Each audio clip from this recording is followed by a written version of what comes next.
Next question that is question number 8।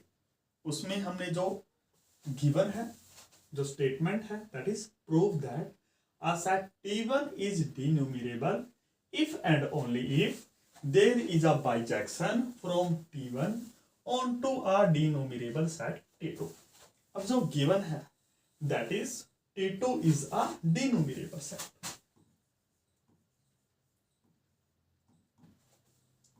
given that is T2 is denumerable set।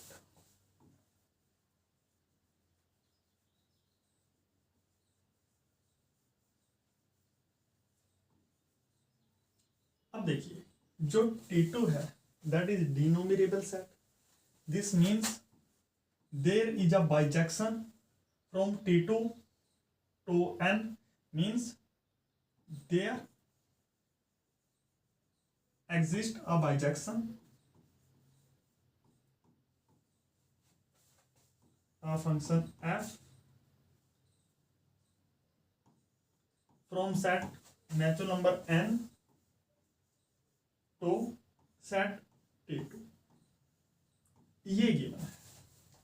अब यहां पर if and only if वाली condition है, that means सबसे पहले कंडीशन नेसेसरी को सोल्व करेंगे। तो जो प्रूफ है द कंडीशन इज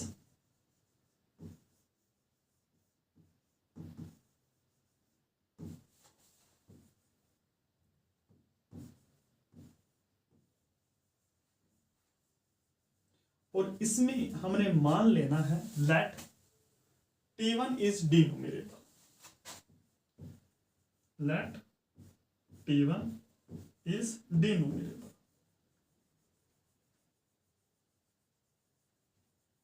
तो हमने प्रूव करना है कि there is a bijection from T1 onto a denumerable set T2। अब देखिए अगर T1 डिनोमिनेबल है, this means there exist a function, मान लीजिए आप g है, from set natural number n to T1 is bijection.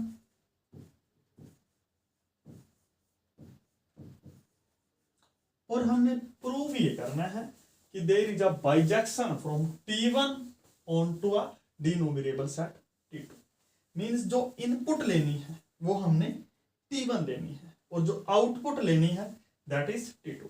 अब देखिए तो अगर ये बाइजेक्शन है, दिस मीन्स G का इनवर्स एंड G का inverse that is from set T1 to natural number n is also bijection, and if there are two functions and both are bijection then their composition are also bijection। तो यहां से ये imply करेगा this means f of G inverse.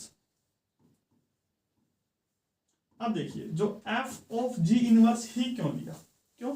क्योंकि G inverse की जो input value है that is T1 है और जो f की आउटपुट वैल्यू है दैट इज T2। तो इनका जो कंपोजिशन होगा वो इनपुट वैल्यू G इनवर्स की होगी that is T1 and output value is T2। ये क्या है, इज बाइजेक्शन।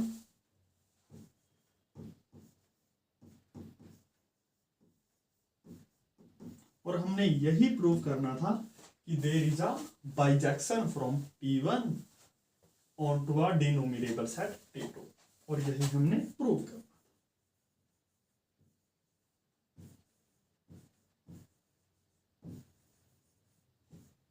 अब जो नेक्स्ट पार्ट है, अब मान लीजिए लेट f और मान लीजिए g is a function from T1 onto a set T2 is bijection.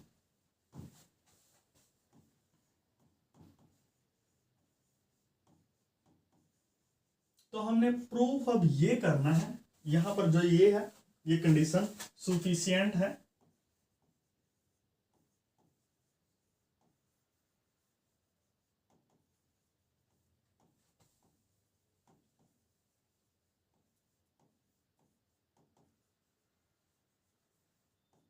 और इसमें हमने प्रूफ ये करना है कि जो T1 सेट है दैट इज डिनोमिनेबल।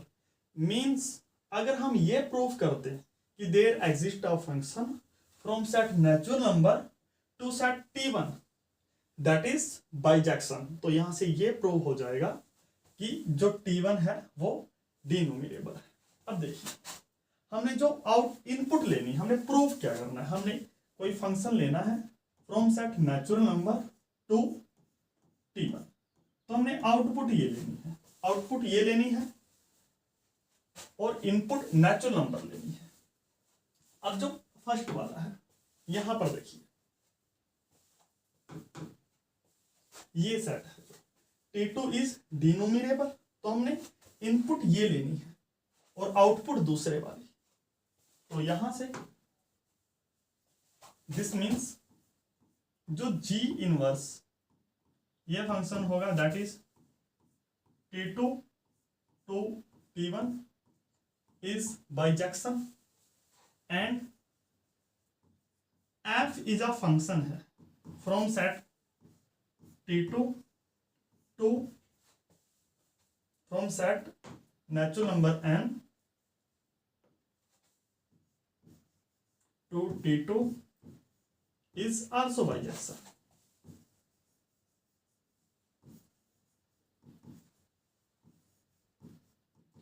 अब अगर हम ये कंपोजिशन ले G इनवर्स भी हमारे पास बाइजेक्शन है एंड F भी बाइजेक्शन है, means their composition is also bijection, this means G inverse of F।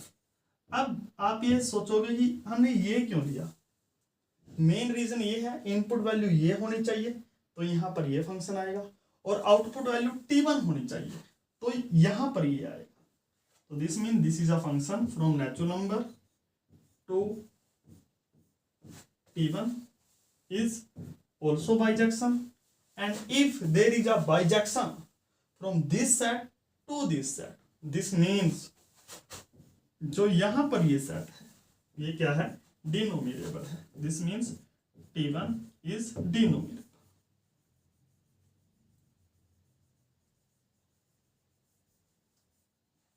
और यही हमने प्रूव करना था। अब चलिए सोल्व करते हैं क्वेश्चन नंबर 10 और इसकी स्टेटमेंट है that is prove in details that if S and T are denumerable then their union is also denumerable। देखिए इसको प्रूव करते हैं। S is denumerable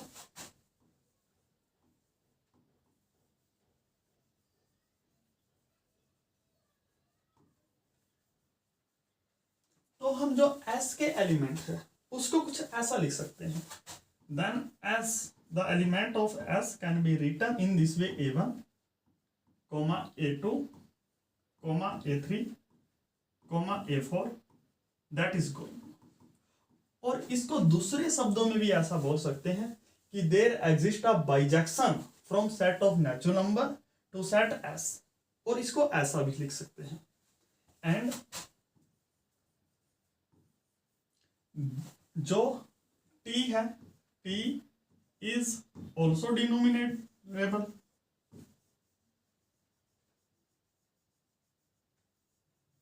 that means there exists a bijection from natural number to T, means the elements of T can be written in the form of B1, B2,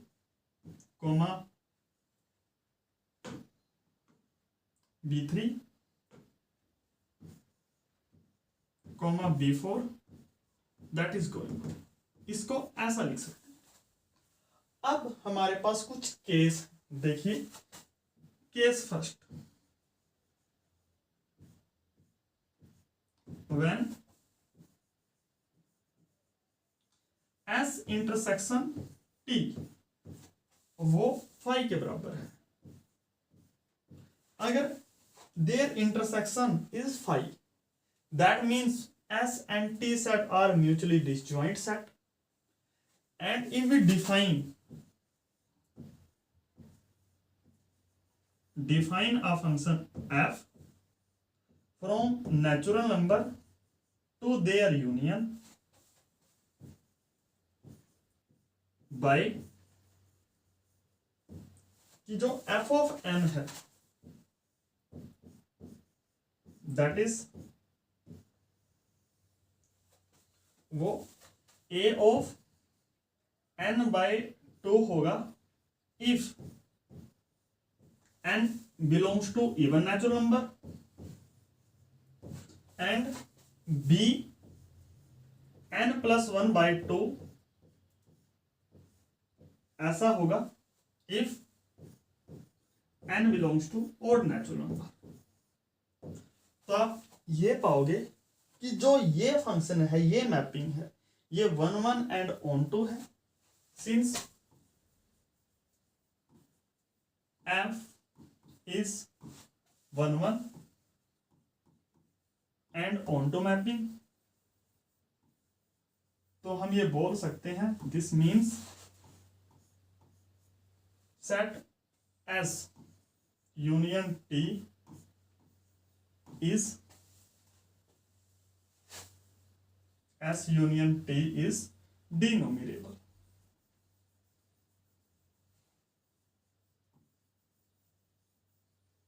ये अब जो second case है उसमें आप मान लीजिए लेट S इंटरसेक्शन T वो phi के इक्वल नहीं है।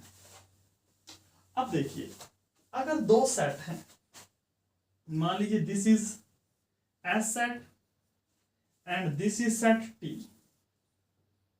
दिस सेट इज T, तो अगर हम एक S यूनियन T लिखना चाहें तो जो S यूनियन T है that is S union of, आप ये सारा ले लीजिए, जैसे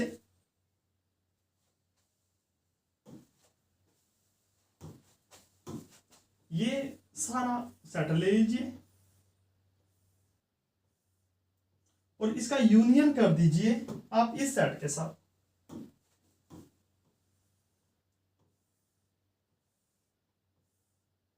और आप ये पाओगे कि जो ये सेट है, ये सेट हमारे पास है T में से आप रिमूव कर दीजिए S के एलिमेंट और ये है S।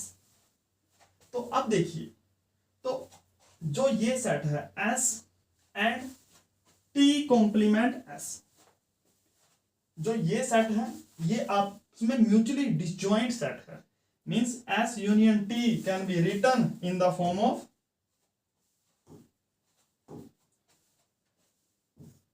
T complement S, ऐसा लिख सकते हैं।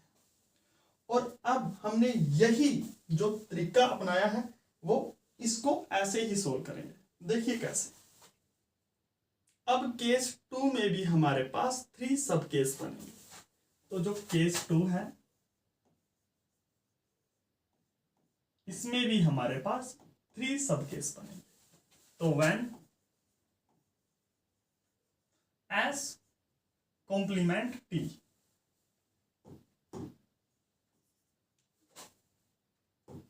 T complement S is 5, तो अगर ये 5 है then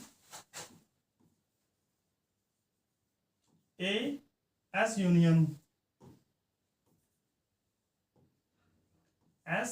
union T can be written in the form of S union T complement S।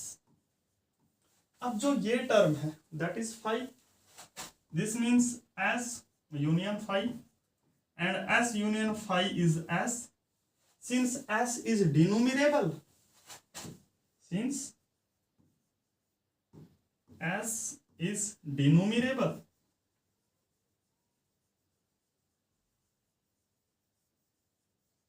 so S union T is also denumerable।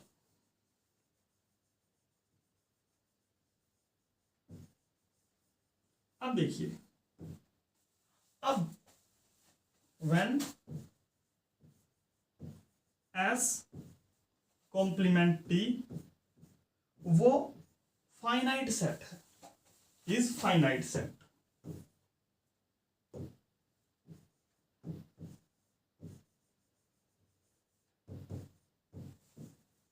and if S complement T is finite set, then S complement T can be written in the form of say C1, C2, C3, that is going on say up to M. तो ये Cm है। और अगर हम S union T की बात करें, that is S union with T complement S, और इसमें जो एलिमेंट होंगे, अब S and T complement S they are mutually disjoint set. This mean first आप इसके एलिमेंट लिख लीजिए, that is C1, C2 up to Cm, and then S के एलिमेंट लिख लीजिए। S के एलिमेंट है A1, A2, that is going. अब आप यहां पर अगर मैं डिफाइन कर लूं, सिर्फ नोटेशन ही चेंज कर रहे हैं हम यहां पर। अगर हम डिफाइन कर लें, जो ए जे है उसको इक्वल लिख दें Cm प्लस जे, मीन्स A1 इक्वल होगा, दैट इज A1 इक्वल होगा Cm प्लस 1, A2 इक्वल होगा Cm प्लस 2। तो जो ये S यूनियन T सेट है, ये आएगा C1, C2, that is going on Cm, and A1 is Cm plus 1, Cm plus 2, and this is going on. और अगर हम अब डिफाइन करें, define a function f from set natural number to S union T by f of n equals Cn, तो आप ये पाओगे this function is 1 1 and onto S f is bijective, तो हम ये बोल सकते हैं this means S union T is denominator.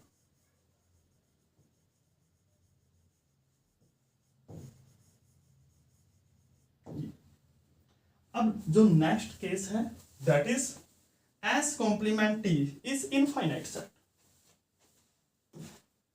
When T complement S is infinite,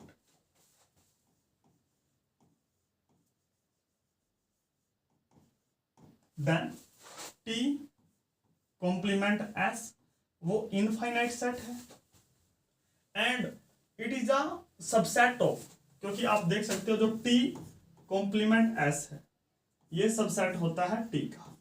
अब अगर T डिनोमिनेबल है तो S complement T complement S वो भी डिनोमिनेबल है, तो इसके एलिमेंट को हम ऐसा लिख सकते हैं C1, C2, C3, that is going on.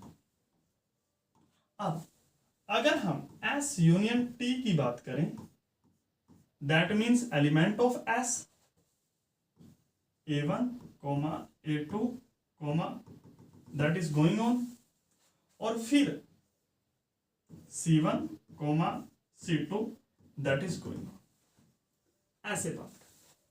तो इसको आप सिंपल वे में ऐसा लिख सकते हो A1, C1, A2, C2, A3, C3, and that is going on. और अगर हम यहां पर एक फंक्शन डिफाइन करें, define f is a function from natural number n to set S union T given bye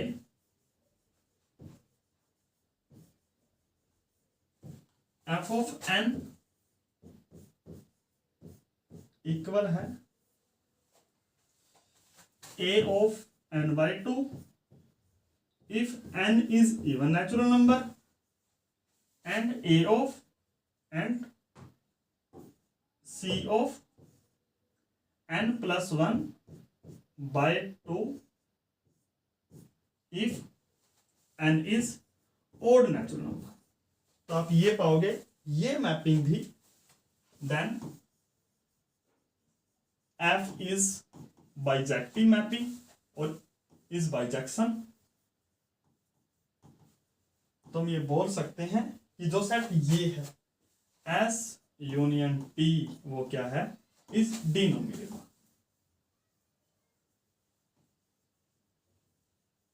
तो आप देख सकते हो कि in every case we find that the set S union T वो क्या है, दैट इज डिनोमिनेबल है।